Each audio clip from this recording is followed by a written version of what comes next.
جیسا کہ ہمیں اس بات کا علم ہے اور یہ بات ہم جانتے ہیں کہ آج محرم کی 2 تاریخ ہے اور یہ مہینہ محرم کا مہینہ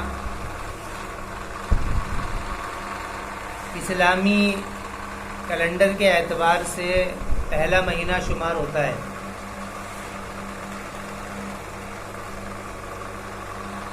حضرت عمر رضی اللہ تعالی عنہ کے خلافت کے موقع پر 17 ہجری میں حضرت عمر رضی اللہ تعالی عنہ نے اس مہینے کو پہلا مہینہ منتخب کیا۔ اسلام کے اندر یوں تو 12 مہینے ہیں، لیکن 12 مہینوں کے اندر تعداد جو تھی وہ حضرت عمر رضی اللہ عنہ کے دور سے پہلے نہیں تھی۔ یعنی اتنی بات تو طے تھی کہ 12 مہینے ہیں، محرم ہے، صفر ہے، ربیع الاول ہے، ربیع الثانی ہے، جمادی الاول، جمادی الثانی، رجب، شعبان، رمضان۔ لیکن یہ بات طے نہیں تھی کہ کون سا مہینہ پہلے نمبر کا ہے، کون سا مہینہ دوسرے نمبر کا ہے، کون سا تیسرے نمبر کا ہے۔ مثلا جیسے کہ انگریزی مہینوں کے اندر جنوری ہے، فروری ہے، جنوری پہلا مہینہ ہے، فروری دوسرا مہینہ ہے۔ تو اسی طریقے سے اسلام کے اندر یہ بات تو تھی کہ مہینے 12 ہیں، لیکن مہینوں کی تعداد متعین نہیں تھی کہ پہلا مہینہ محرم ہے یا پہلا مہینہ رجب ہے یا پہلا مہینہ صفر ہے۔ تو حضرت عمر رضی اللہ تعالی عنہ کے زمانے میں سن 7 ہجری میں حضرت عمر رضی اللہ تعالی عنہ نے محرم کے مہینے کو تعداد اور کاؤنٹنگ کے اعتبار سے پہلا مہینہ شمار کیا اور یہ کہا کہ محرم پہلا مہینہ ہے۔ تو یہ بات تو کہیں شامل ہی نہیں ہوتی ہے کہ اسلامی سال یہاں سے شروع ہوتا ہے۔ ہاں اتنی بات ضرور ہے کہ جب حضرت عمر رضی اللہ عنہ کے زمانے میں یہ بات ہو چکی کہ محرم پہلا مہینہ ہے، تو علماء ان کے اندر بھی اور عوام الناس کے اندر یہ بات مان لی گئی کہ ہاں محرم پہلا مہینہ ہے اور اس کی شروعات ہی اس مہینے سے ہو، محرم کے مہینے سے۔ ایک عام غلط فہمی جو اس وقت میں عرض کرنی تھی، عام طور سے لوگوں کے درمیان ہے، وہ یہ ہے کہ لوگوں کا خیال یہ ہے، اور عام طور سے مسلمان بھی اس کے اندر ملوث ہے، کہ مسلمانوں کا خیال یہ ہے کہ محرم کا مہینہ یہ سوگ کا مہینہ ہے، یہ سوگ کا مہینہ ہے۔ کیونکہ اس کے اندر حضرت حسین رضی اللہ تعالی عنہ کی شہادت ہوئی، تو اسی غم میں لوگ کپڑے کالے پہنتے ہیں۔ اس کے علاوہ محرم کی 10ویں تاریخ کو لوگ سوگ منانے کے لیے باقاعدہ متعین کرتے ہیں۔ اس کے اندر عورتیں بھی مرد بھی اپنے ہاتھوں پر بلیڈ لگا کر کے اپنے بدن کو کاٹتے ہیں، اور اتنا سوگ منایا جاتا ہے کہ عورتیں گھروں کے اندر اور مرد اپنی مسجدوں میں جا کر کے کہ وہاں روتے ہیں، چلاتے ہیں، اور یوں تصور کیا جاتا ہے کہ یہ مہینہ سوگ کا مہینہ ہے، یہ مہینہ سوگ کا مہینہ ہے، سوگ یعنی غم منانے کا مہینہ ہے، یہ خیال کیا جاتا ہے۔ تو اس بارے میں اگر ہم دیکھتے ہیں شریعت کے اندر، جب ہم اس کو دیکھتے ہیں اور اسلام مذہب کے اندر جب ہم اس چیز پر نظر ڈالتے ہیں، تو ہم دیکھ کر کے ہمیں یہ معلوم ہوتا ہے کہ سوگ کا تعلق اسلام سے کیا ہے۔ آیا اسلام کے اندر سوگ کی اجازت ہے یا اسلام سوگ کو منع کرتا ہے؟ سوگ یعنی کہ کسی کے دل کے اندر کوئی غم ہو اور اس غم کے اندر وہ غم زدہ ہو جائے، کسی کا کوئی مر گیا یا کسی کا کوئی سامان لٹ گیا، تو اس کو غم ہوتا ہے، اور اس غم میں کیا ہوتا ہے اس کو کھانا اچھا نہیں لگتا ہے، پینا اچھا نہیں لگتا ہے، کوئی بھی چیز اس کو اچھی نہیں لگتی ہے، تو اس میں کیا ہوتا ہے، وہ اپنی ہر چیز کو بھول جاتا ہے، تو اس کو سوگ کہا جاتا ہے۔ تو اسلام میں سوگ کی حیثیت کیا ہے، یہ جائز ہے یا ناجائز ہے، یا اس کی اجازت اسلام نے دی ہے یا نہیں دی ہے، اس کے اوپر ہم غور کریں گے۔ تو صرف رسول اکرم علیہ الصلوۃ والسلام کے ذریعے سے ہمیں یہ بات پتہ لگتی ہے کہ اسلام میں صرف ایک ایسا موقع ہے کہ جس کے اندر سوگ منایا جا سکتا ہے، اور وہ بھی سوگ محدود ہے، وہ عام نہیں ہے سوگ۔ اور وہ سوگ کب ہے کہ جب کسی کے گھر میں کوئی میت ہو جائے اور کسی کا انتقال ہو جائے، کوئی مر جائے، تو اس وقت میں اسلام اجازت دیتا ہے کہ سوگ منا لیا جائے۔ ایسا نہیں ہے کہ اسلام نے لوگوں کے دلوں کے اوپر اتنی سختی کی ہو، شریعت نے کسی کا بیٹا مرا یا کسی کا بھائی مرا یا کسی کا کوئی اور رشتہ دار تعلق دار مرا تو دل کے اندر ایک غم ہوتا ہے، یہ ایک فطری چیز ہے، اس کو نہیں روکا جا سکتا ہے۔ ایک آدمی کو بھوک لگی تو کوئی اگر یہ کوشش کرے پوری کہ کسی آدمی کے اوپر لاکھ وہ پہرے داری بٹھا دے کہ بھئی تجھ کو بھوک نہ لگے، تو ساری محنتیں کوششیں فیل ہو سکتی، کیوں؟ کیونکہ یہ طبیعی چیز ہے، بھوک کے پیدا ہونے کو روکا نہیں جا سکتا ہے، کیونکہ یہ طبیعی چیز ہے۔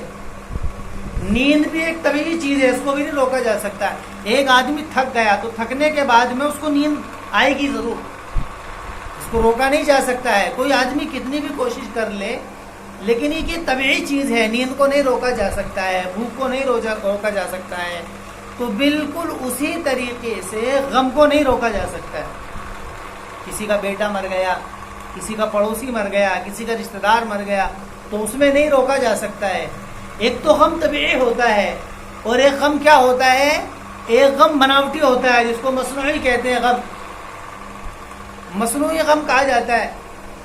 پہلے ایسے ہوا کرتا تھا کہ لوگ پیسے دے کر کے بلایا کرتے تھے رونے والوں کو، کہ کسی کے گھر میں کوئی مر گیا تو اگر اس کے گھر میں رونے کی آواز نہیں آتی تھی تو محلے والے یوں کہا کرتے تھے کہ دیکھو یہ کیسے کمزرف لوگ ہیں کہ ان کا بھائی مر گیا یا ان کا کوئی مر گیا اور ان کو کوئی غم ہی نہیں۔ حتیٰ کہ لوگ پیسے دے کر کے بلوایا کرتے تھے، اور رقمیں طے ہوا کرتی تھی کہ بھئی کیسا رونا ہے بتاؤ، چیخ مار کر کے رونا ہے یا آہستہ رونا ہے۔ وہ ایک جگہ ایسا ہوا تھا کہ کچھ رونے والوں کو بلایا، اب جو رونے والوں کو بلایا تو انہوں نے رونا شروع کر دیا۔ انتقال کس کا ہوا تھا؟ انتقال کسی گھر میں کسی بڑھیا کا انتقال ہوا تھا، اور وہ بڑھیا کے انتقال میں کیسا رونا ہے، بس ہلکا پھلکا رونا ہے، اس میں چلانا تو نہیں ہے۔ تو وہ اس سے کہا تھا کہ بھئی کسی کو رونے والوں کو بلا لاؤ، وہ تو گیا رونے والوں کو بلانے، اور وہ ان کو 1000 روپے میں طے کر لایا، 4-5 آدمی، وہ اپنا بیٹھے بیٹھے آرام سے رو رہے تھے۔ اب جب وہ رو رہے تھے تو باہر آواز نہیں آ رہی تھی، تو پڑوسی کہنے لگے کہ بتاؤ کتنے کم وقت لوگ ہیں کہ ان کے گھر سے ان کی ماں کا انتقال ہو گیا، یہ رو نہیں رہے۔ تو جب اس کے گھر کے ذمہ دار نے سنا تو وہ فوراً اس کے اوپر گرم ہو گیا، جس کو بھیجا تھا کہ بلا کر کے لاؤ رونے والوں کو۔ تو اس سے کہا ہاں بھائی نالائق، تجھ سے کہا تھا کہ کسی رونے والوں کو بلا کر کے لانا، ان کی آواز تو ہمارے تک نہیں آتی۔ اب یہ گیا اور اس لیے ان کے اوپر جا کر کے گرم ہو گیا جو رونے والے تھے۔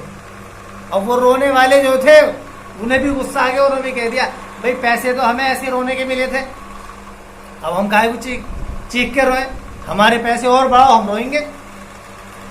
تو یعنی کہ سوگ منانے کو لوگوں نے ایک مطلب ایک ایسی چیز ضروری چیز سمجھی ہے، حتیٰ کہ حالانکہ اسلام میں بناوٹی سوگ کی تو اجازت ہی نہیں ہے۔ ایک تو طبعی سوگ ہوتا ہے کہ طبعی سوگ کی اجازت ہے کہ آدمی کو غم ہے، احساس ہے، افسوس ہے تو وہ رو سکتا ہے۔ ایک بناوٹی رونا عام طور سے ہوتا ہے نا، جب کہیں کسی کی میت ہو جاتی ہے تو وہاں دیکھو تو، اور وہ بیٹھا ہوا ابھی تھوڑی دیر پہلے تو حلوہ پراٹھا کھا رہا تھا، اب جیسے دیکھا کہ مرنے والے کا کوئی رشتہ دار آ کے اس کے پاس آ کر کے شروع کر دیا۔ بھائی کیوں؟ بھائی کیا آفت آ گئی؟ ابھی تو حلوہ پراٹھے کھا رہا تھا۔ کہ رونا اس لیے پڑ رہا ہے، ورنہ وہ کہیں گے کہ وہ دیکھا، تو نے دیکھا نہیں تھا، تو دیکھا تھا فلانی کو کیسے بیٹھی ہوئی رسگلے پکوڑے کھا رہی تھی، تو اس لیے رونا پڑتا ہے۔ تو یہ ایک سوگ کا ایک رواج چل چکا ہے، یہ ایک سوگ کا رواج چل چکا ہے۔ تو ایسے ہی لوگ جو ہے اس مہینے کے اندر سوگ مناتے ہیں بناوٹی، رونا پیٹنا چلانا، کپڑے پھاڑ دیے، پتہ ہی نہیں ہے کچھ، کپڑے پھاڑ گئے، بس شرم آیا، سب ختم۔ تو اسلام میں سوگ کی اجازت جو ہے وہ طبعی اجازت ہے، اور اس کے اندر بھی حدیں ہیں کہ اگر کسی کے گھر میں کسی کا انتقال ہو جائے تو میت کے وارثین میں سے وارثین کو اجازت ہے کہ وہ 3 دن تک سوگ منا سکتے ہیں بس، اور سوگ بھی ایسا نہیں کہ اس میں چلانے لگیں۔ حضرت جعفر طیار رضی اللہ تعالی عنہ اسلام کے بہت بڑے، مسلمانوں کے بہت بڑے صحابی ہیں۔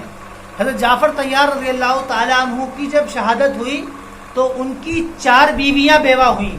کتنی؟ 4 بیویاں، 4 بیویاں تھیں ان کی، چاروں کی چاروں بیوہ ہو گئی، اور بچے بھی تھے۔ تو حضرت نبی اکرم علیہ الصلوۃ والسلام نے چاروں بیویوں کو تاکید کی کہ رونا تو ہے لیکن چلانا نہیں ہے، رونا تو ہے رو کیونکہ طبیعی چیز ہے، لیکن چلانا نہیں ہے، دھاڑ نہیں مارنے اس کے اندر، کہ دور دور تک آوازیں آ جا رہی ہیں۔ آپ نے اس کو فوراً منع کیا۔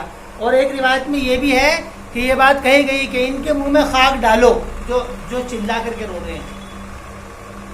لیکن اب تو یہ ایک رواج بن چکا ہے محرم کا مہینہ، کہ جہاں محرم کا مہینہ داخل ہوا وہاں پر لوگوں نے کالے کپڑے پہننے شروع کر دیے، مردوں نے بھی عورتوں نے بھی کالے کپڑے پہننے شروع کر دیے، گھروں کے اندر وہی دال دباڑ تھوڑی تھوڑی چیزیں بنانی شروع کر دی، اور سوگ منا رہے ہیں لوگ، کھانے کو کوئی کھانے ہلکا پھلکا کھانا، یہ ایک اپنے اوپر ایک لازم کر لیا، اس بات کو یہ ایک اپنے اوپر لازم کر دیا۔ تو اس بات کی اجازت اسلام نے نہیں دی ہے، 3 دن کی اجازت ہے، صرف اسلام نے بیوی کو اجازت دی ہے کہ وہ اپنے شوہر کی 4 مہینے 10 دن تک سوگ منا سکتی ہے۔ بس بیوی کو اجازت دی ہے کہ اگر کسی کا شوہر مر جائے تو وہ 4 مہینے 10 دن تک سوگ منا سکتی ہے بیوی، بس، جس کو عدت کہتے ہیں۔ اور وہ اس کے اندر شرائط ہے، قاعدے ہیں، اس کے اندر بھی ایسا نہیں ہے کہ اس کے اندر بھی بکھر جانا ہے، ایسا نہیں ہے۔ تو یہ شریعت نے اس کا لحاظ کیا ہے، اس کا شریعت نے لحاظ کیا ہے۔ تو لوگوں نے محرم کے مہینے کو سوگ کا مہینہ سمجھا۔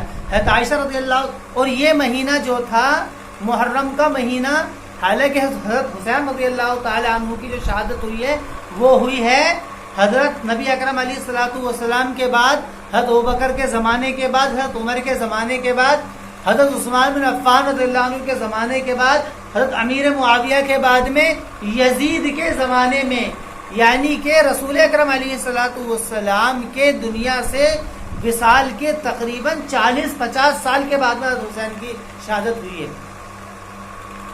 تو اس دور میں شہادت ہوئی۔ حضرت عائشہ رضی اللہ تعالی عنہ فرما رہی ہیں، کیا فرما رہی؟ حضرت عائشہ رضی اللہ تعالی عنہ نے فرمایا کہ اگر محرم کا مہینہ سوگ کا مہینہ ہوتا یا محرم کا مہینہ منحوس مہینہ ہوتا تو اس میں میرا نکاح نہیں ہوتا۔ حضرت عائشہ فرماتی ہیں کہ میرا نکاح اس مہینے کے اندر ہوا ہے، اس مہینے کے اندر، محرم کے مہینے کے اندر ہوا ہے۔ تو اسلام میں کوئی بھی چیز بدبخت نہیں ہے، منحوس چیز نہیں ہے۔ یہ تو غیر مسلموں کی پالیسی ہے اور ان کے نظریات ہیں جو کہ مسلمانوں کے اندر آ چکے ہیں کہ بھئی یہ بدبخت ہے۔ جیسے ان کے اندر ہوتا ہے کہ کوئی آدمی گھر سے باہر نکلے تو کوئی بلی آ گئی سامنے تو کیا سوچا کہ نہیں اب یہ کام نہیں ہوگا، ہوتا نہیں ہوتا کہ گھر سے باہر نکلے بلی سامنے سے گزر گئی کہ بھئی یہ کام صحیح نہیں ہے، یہ کام صحیح نہیں ہے۔ صبح کو اٹھ کر کے کسی کا منہ دیکھ لیا کہ بھئی آج تو دن جو ہے وہ کیا ہو گیا، بالکل خراب ہو گیا۔ تو یہ تو ہندوؤں کی ان کی پالیسی ہے، ان کے نظریات ہیں کہ جو مسلمانوں کے اندر آ چکے ہیں کہ انہوں نے بھی اس مہینوں کو منحوس سمجھ لیا اور اس کے اندر سوگ منانے کو لازم پکڑ لیا۔ اور جو لوگ سوگ نہیں مناتے ہیں، سوگ منانے والے ان سے کہتے ہیں کہ دیکھو کہ یہ لوگ کیسے ہیں کہ سوگ نہیں مناتے۔ حضرت حسین رضی اللہ تعالی عنہ کے انتقال کو کتنا وقت ہو گیا؟ تقریباً 1400 سال ہو چکے ہیں، اور لوگ آج تک کیا نام ہے رو رہے ہیں، چلا رہے ہیں۔ حتیٰ کہ آپ نے فرمایا کہ صرف 3 دن کی اجازت ہے، اور وہ بھی کس کو؟ رشتہ داروں کو، اور بیوی کو اجازت دی ہے کہ وہ 4 مہینے۔ اب یہ جتنے بھی سوگ منانے والی عورتیں ہیں یا مرد ہیں، یہ بتاؤ ان کے کیا ہیں؟ تو غم کو پسند نہیں کیا۔ حضرت ام حبیبہ رضی اللہ تعالی عنہا کے گھر میں کسی کا انتقال ہو گیا،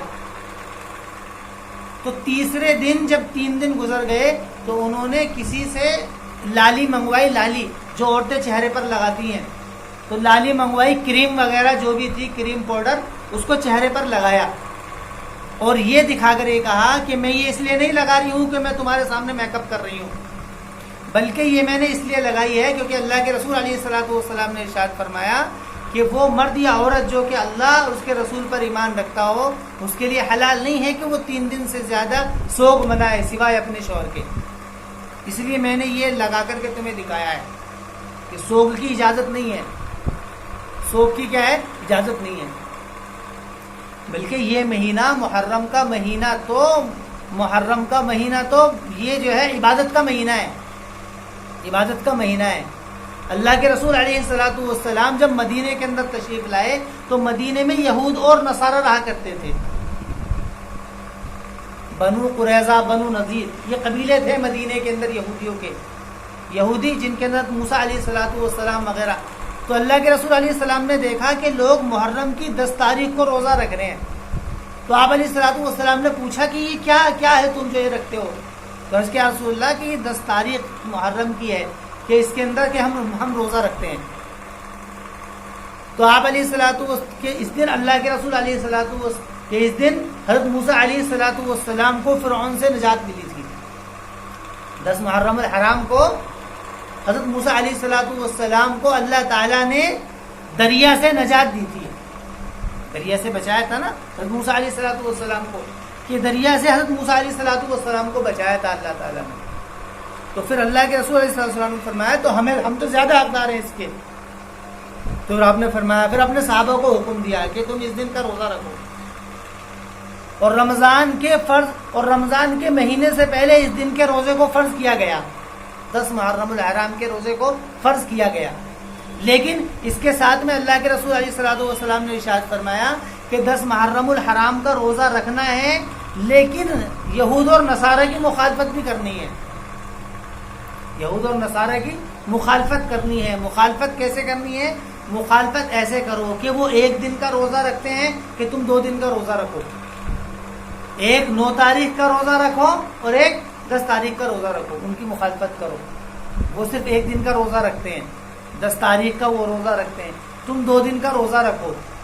اور ایک روایت میں آپ نے فرمایا کہ یا تو 9ویں کا روزہ رکھو یا 11واں، 10 کے ساتھ میں یا تو 9 تاریخ ملا لو، 9 اور 10 کا رکھو، یا 10 تاریخ کے ساتھ میں 11 ملا لو، 10 تاریخ کا روزہ رکھو اور 11 تاریخ کا روزہ رکھو، 10 محرم الحرام کا روزہ رکھو اور اس کے ساتھ میں 11 تاریخ کا روزہ رکھو۔ یہ 2 باتیں ہیں۔ ایک بات یہ ہے کہ ایک بات مشہور یہ ہے کہ 10 محرم الحرام میں کھانے کے بنانے کی بڑی فضیلتیں سنائی جاتی ہیں، فضیلتیں سنائی جاتی ہیں کہ اس دن کھانا بنانا اور اس دن کھانا کھلانا، یہ ایک کہ جو شخص اس دن فراوانی کرتا ہے اور جو شخص اس دن کھلاتا پلاتا ہے اس کے رزق میں پوری سال وسعت ہوتی ہے، یہ ایک حدیث ہے، بیان کی جاتی ہے۔ تو اس کے بارے میں علماء کا اختلاف ہے۔ بعض علماء تو اس بات کو کہتے ہیں کہ یہ حدیث جو ہے یہ من گھڑت حدیث ہے، اس کی کوئی حقیقت نہیں ہے، یہ لوگوں نے اپنی روٹیاں سیکنے کے لیے اور اپنی بات بنانے کے لیے یہ بات نکال دی ہے کہ 10 محرم الحرام کو بہترین حلوہ کھلاؤ اور بہترین بریانی بناؤ اور ہمیں کھلاؤ، یہ لوگوں نے اپنا پیٹ بھرنے کے لیے بات چلائی ہے۔ لیکن کچھ علماء اس بات کو کہتے ہیں کہ نہیں یہ حدیث ہے۔ تو اس بارے میں اختلاف ہے علماء کے درمیان بہت زیادہ۔ اس کے درمیان حضرت مولانا مفتی شفیع صاحب پاکستان کے ہیں، مولانا تقی صاحب عثمانی، وہ فرماتے ہیں کہ چونکہ اس بارے میں حدیثوں کی بہت زیادہ تعداد ہے، اس بارے میں کہ 10 محرم الحرام کو کھلانے کی اور خرچ کرنے کی اپنے اہل و عیال کے اوپر بہت زیادہ تاکید ہے اور اس کے اوپر اجر بھی ہے، تو اس لیے اس کے اندر بہت زیادہ روایتیں ہو چکی ہیں. تو اتنی زیادہ روایتوں کی وجہ سے یہ بات مان لی گئی ہے کہ یہ دن جو ہے کھلانا اور پلایا جائے اس دن، اور کھلا پلا کر کے خوب اس کے اندر خرچ کیا جائے. لیکن اس کے علاوہ دوسرے علماء کا قول یہ ہے، اور دوسرے علماء کی رائے یہ ہے کہ نہیں، کہ اس دن کھلانے کی جو مسئلہ ہے، اس دن کے جو کھلانے کا مسئلہ ہے کہ یہ لوگوں کی من گھڑت ہے، اس کے اندر کوئی قول نہیں ہے. تو آخر میں جمہور علماء نے اس بات کو کہا ہے، اور بلکہ ہماری اپنی ذاتی رائے یہ ہے کہ اس کے اندر نہ تو اتنی تاکید کی جائے کہ بھئی کھلاؤ پلاؤ، اور نہ ہی بالکل آدمی جو ہے بھوکا مر کر کے رہے، بلکہ یہ ہے کہ اس دن جس کے پاس میں وسعت ہو وہ خرچ کر لے اور جس کے پاس نہ ہو رہے. اور دوسری بات یہ ہے کہ اس دن تو اللہ کے رسول علیہ الصلوۃ والسلام نے روزے کو پسند کیا ہے. آپ نے فرمایا افضل الصیام بعد رمضان صیام العاشوراء او کما قال علیہ الصلوۃ والسلام، کہ رمضان کے مہینے کے بعد میں سب سے افضل روزہ، رمضان کے مہینے کے روزے کے بعد میں سب سے افضل روزہ وہ 10 محرم الحرام کا ہے. 10 محرم الحرام کا ہے. تو جب 10 محرم الحرام کو روزہ رکھیں گے تو بریانی کہاں جائے گی؟ پھر بریانی کہاں سے آئے گی، یا پھر کھانا کہاں سے آئے گا؟ تو اس لیے یہ بات ایسی ہے کہ اس کے اندر کوئی بات نہیں کہی جا سکتی. جس کی طبیعت ہے وہ کھلائے، اور جس کی طبیعت نہیں ہے وہ نہ کھلائے. کھلانے والوں کے لیے یہ نہیں کہا جائے گا کہ ہاں جی انہوں نے بہت بڑا کار خیر کیا ہے. کار خیر تو کھلانا ایک ہی عمل ہے کہ کھلانے سے اللہ تعالیٰ خوش ہوتا ہے، بھوکے کو کھلانے سے. لیکن اس کو اس دن کے ساتھ میں خاص کر کے کہنا نہیں کہا جائے گا، اور نہ ہی جو لوگ خرچ کر رہے ہیں ان کو غلط نظر سے دیکھا جائے گا کہ بتاؤ یہ آج کے دن بھی لوگ کنجوسی دکھا رہے ہیں. ایسا نہیں کہا جائے گا. جن کے پاس میں وسعت ہے وہ خرچ کریں، اور جن کے پاس میں وسعت نہیں ہے وہ چھوڑ دیں. تو یہ محرم کا جو مہینہ ہے، یہ محرم کا مہینہ اگر دیکھا جائے تو محرم کا مہینہ یہ برکت والا مہینہ ہے، یہ امن والا مہینہ ہے. قرآن میں اللہ تعالی نے فرمایا، میں نے شروع کے اندر وہ آیت تلاوت کی تھی، ان عدت الشہور عند اللہ 12 شہرا، کہ بے شک اللہ تعالی کے نزدیک مہینوں کی تعداد وہ 12 ہے. اللہ تعالی کے نزدیک جو سال کے اندر مہینے ہیں وہ کتنے ہیں؟ 12 مہینے ہیں. ان 12 مہینوں کے اندر 4 مہینے عظمت والے مہینے ہیں. یوم خلق السماوات والارض منها 4 حرم، اس میں 4 مہینے کس کے ہیں؟ حرمت والے مہینے ہیں، عظمت والے مہینے ہیں. وہ کون کون سے ہیں؟ 3 مہینے تو پے در پہ ہیں، ذی قعد، ذی الحج اور محرم. یہ 3 مہینے، ذی قعد، ذی الحج اور محرم. ذی قعد بقرہ عید کے مہینے سے پہلے والا 1 مہینہ، اور محرم بقرہ عید کے مہینے کے آگے والا مہینہ، جو مہینہ اب شروع ہوا ہے. ایک تو یہ 3 مہینے ہیں عظمت والے، اور 1 مہینہ ہے رجب کا. 1 مہینہ کون سا ہے؟ رجب کا. یہ مہینہ آتا ہے رمضان سے جو پہلے مہینہ آتا ہے شعبان، جس میں شب برات ہوتی ہے، اس سے پہلے مہینہ جو ہوتا ہے اس کو رجب. یہ 4 مہینے ہیں. ان 4 مہینوں کے اندر ہوتا کیا تھا؟ ان 4 مہینے کے اندر یہ ہوتا تھا کہ ان مہینوں کی حرمت حضرت نبی اکرم علیہ الصلوۃ والسلام کے زمانے سے نہیں، بلکہ شروع سے اس مہینے کی عظمت چلی آ رہی تھی، اور اسلام نے اس کو باقی رکھا. ہوتا کیا تھا کہ لوگ جو ہیں آپس میں لڑتے تھے، مرتے تھے، لیکن ان 4 مہینوں کی ہر آدمی قدر کیا کرتا تھا. ان 4 مہینوں کی ہر آدمی قدر کیا کرتا تھا. چاہے کوئی مسلم ہو چاہے کوئی غیر مسلم ہو، یہودی ہو، نصرانی ہو، مجوسی ہو، مسلم ہو، ہر انسان ان مہینوں کی قدر کیا کرتا تھا. اور اس مہینے کے اندر لوگ ایک دوسرے کو تکلیف دینے سے بچا کرتے تھے.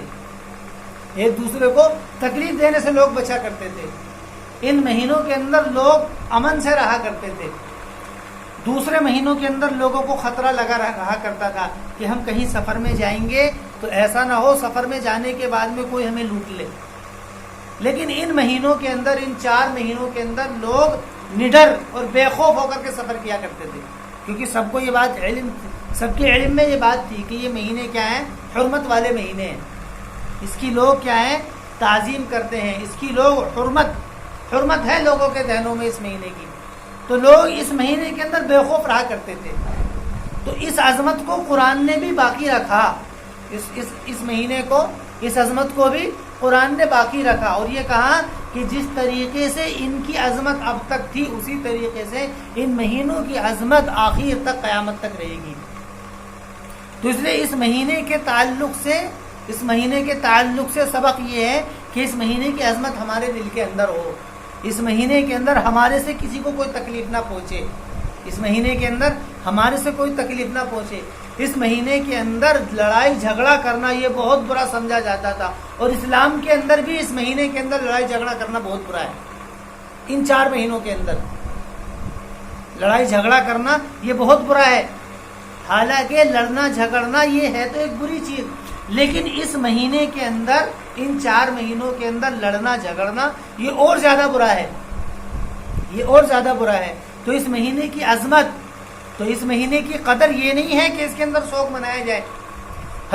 یہ بات تسلیم ہے کہ حضرت حسین رضی اللہ تعالیٰ عنہ کی جو شہادت ہوئی تھی وہ ایک امت کا ایک سنگین اور ایک سیاہ پارا ہے اور ایک سیاہ ورق ہے کہ جیسا کہ ایسی زبردست حضرت حسین رضی اللہ تعالیٰ عنہ کی اس دردناک اندازے سے حضرت حسین کی شہادت ہوئی ہے. انشاءاللہ اگلے ہفتے حضرت حسین کی شہادت کے تعلق سے کچھ عرض کروں گا. تو یہ بات تسلیم ہے، لیکن اس کو اپنا نظریہ بنا کر کے اس مہینے کو منحوس سمجھنا اور اس مہینے کے اندر سوگ منانا اس کی اجازت نہیں ہے. بلکہ یہ مہینے تو حرمت والے مہینے ہیں، اللہ تعالیٰ کے نزدیک عظمت والے مہینے ہیں. یہ محرم ہے، ذی قعد ہے، ذی الحجہ ہے، محرم ہے، رجب ہے، کہ یہ مہینے تو اللہ تعالیٰ کے نزدیک حرمت والے مہینے ہیں. تو اس مہینے کے اندر تو عبادت کا اہتمام کیا جائے.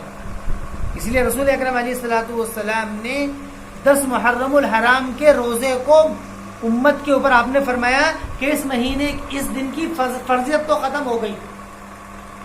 فرضیت اس دن کی ختم ہو گئی. مثلا کیا ہے کہ اگر کوئی آدمی 10 محرم الحرام کا روزہ رکھتا ہے تو رکھنے کی وجہ سے اس کو اجر، رکھنے کی وجہ سے اگر نہیں رکھے گا تو اس کو گناہ نہیں ملے گا. اگر 10 تاریخ کا کوئی روزہ نہ رکھے تو اس کو کیا ہے؟ گناہ نہیں ملے گا. لیکن اگر رکھتا ہے تو ثواب پورا کا پورا ملے گا. تو یہ بات آپ نے فرمائی کہ اس کی فرضیت تو ساقط کر دی گئی ہے کہ فرض تو نہیں ہے، لیکن اس کے جو خیر و برکات ہیں اور اس کی جو عظمتیں ہیں اور اس کے اوپر جو اللہ تعالیٰ کی طرف سے فضائل ہیں وہ ابھی بھی باقی ہیں. تو اس لیے اس کا اہتمام کرنا ہے، اس کی نیت کرنی ہے کہ ہم اس مہینے کی قدردانی کریں گے اور اس کی عظمت کو باقی رہیں گے. اس کے اندر کوئی بھی ایسا کام ہمیں نہیں کرنا ہے جو کام ہمارا دوسرے کے غیروں کے طریقوں سے میل کا ہے. اس مہینے کے اندر تو آپ صلی اللہ علیہ وسلم نے یہ بات خصوصاً ارشاد فرمائی کہ ایک دن کا روزہ رکھو اور 10 تاریخ کے ساتھ میں یا تو 9ویں تاریخ کو ملاؤ یا 11ویں تاریخ کو ملاؤ. کیوں؟ کیونکہ یہود اور نصارہ کی مشابہت نہ ہو، اس لیے کیونکہ وہ ایک دن کا روزہ رکھا کرتے تھے کہ تم 2 دن کے روزے رکھو، کہ جس سے ان کی مخالفت ہوگی کہ ہاں تم روزہ تو رکھ رہے ہو کیونکہ اس میں روزہ رکھنا ثواب ہے، لیکن ان کی مخالفت ہو رہی ہے کہ وہ 1 دن کا رکھ رہے ہیں کہ تم 2 دن کا رکھ رہے ہو. تو مخالفت کا حکم دیا گیا. اس کا مخالفت کا، یہ اللہ کے رسول علیہ الصلوۃ والسلام نے اس مخالفت کا حکم دیا ہے کہ تم مخالفت کرو. تو یہ تو یہود اور نصارہ کی اور غیروں کے طریقوں سے مخالفت کا حکم ہے. اس مہینے کے اندر سبق ملتا ہے اور اس کے اندر مسلمان جو ہیں وہ بالکل انہی کے ہی طریقوں کو اختیار کرنے لگے, انہی کی طریقے سے رونا, چلانا اور پریشان ہونا. تو یہ بات بالکل مناسب نہیں ہے, یہ بات بالکل غیر مناسب ہے. اس لیے اس مہینے کی عظمت کو تو رکھنا ہے اور اس کا احترام بھی کرنا ہے, اور ہو سکے بلکہ کوشش کرنی ہے کہ ہمیں 10 تاریخ کا بھی روزہ رکھنا ہے اور اس کے ساتھ میں 9 تاریخ, 9ویں تاریخ کا یا 11ویں تاریخ کو ہمیں سے ملا لینا ہے. محرم کے اندر کیا حضرت حسین کے تعلق سے کیا واقعہ ہوا تھا, کیونکہ یہ ایک بہت تاریخ کا ایک بہت درد بھرا واقعہ ہے.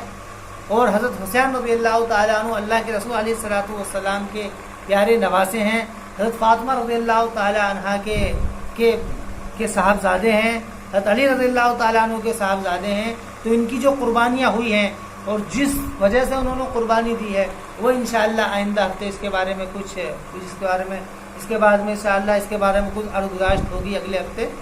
تو اللہ تعالی ہمیں اس کے اوپر عمل کی توفیق عطا فرمائے. وآخر دعوانا الحمدللہ رب العالمین.